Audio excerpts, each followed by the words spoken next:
The white, sterile art direction, the downbeat tone, and the Bach on the soundtrack scream 70s serious science fiction. Terminal Man was directed by Mike Hodges, who directed The Great Get Carter.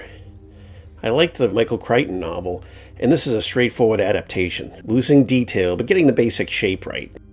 George Siegel plays a man who has impulse control issues that result in violent outbursts. Scientists plant a device in his head to control these episodes by stimulating certain parts of the brain, the pleasure centers. Unfortunately, in a pretty clever twist, the brain gets hooked on these jolts and starts creating more violent episodes so it gets more stimulation. Trying to help humanity's most violent cases, the scientists create a Frankenstein monster. This being a 70s science fiction story and a Michael Crichton story, Siegel escapes the white, sterile hospital and goes out into the white, sterile world. Without supervision, the implants play havoc with his brain. So what's he going to do?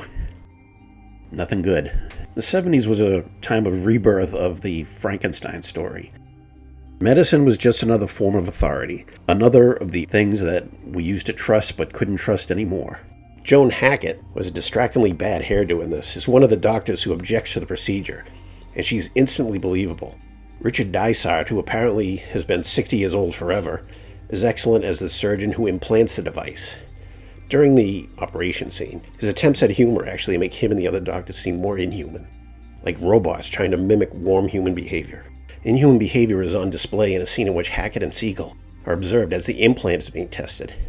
As different areas of his brain are stimulated. Siegel tastes a ham sandwich that isn't there, needs to go to the bathroom. And this scene has one of the most interesting moments.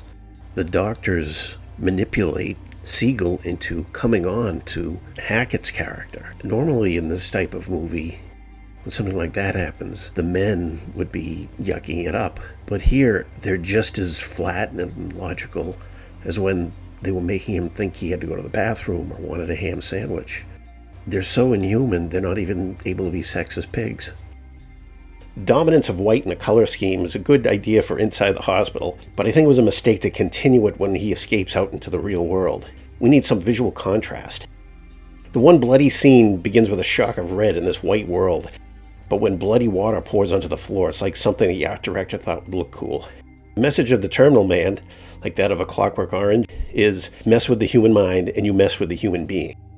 As serious science fiction, it's one of the best of the 70s, from one of the best writers most people don't think of as a science fiction writer. Thanks for stopping by. Drop by again soon.